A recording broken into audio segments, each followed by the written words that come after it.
هعمل معاكم النهارده لحمه محمره في اقل من نص ساعه، بتكون جاهزه ودايبه زي ما انتم شايفينها كده، وطعمها وريحتها حلوه جدا. وكمان هتعجب الناس اللي مش بتحب الدهنه او السمين، لانها قطعيه لحمه حمرا خالص.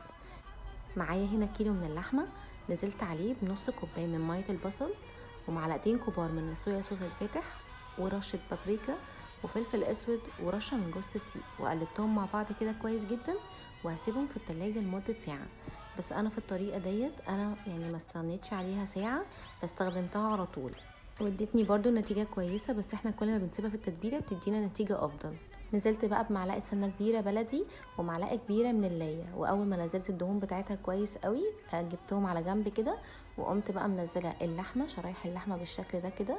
اهم حاجة الطاسة تبقى سخنة كويس قوي، عشان اول ما انزل اللحمة تاخد صدمة وما تنزلش كل ميتها وتنشف معانا.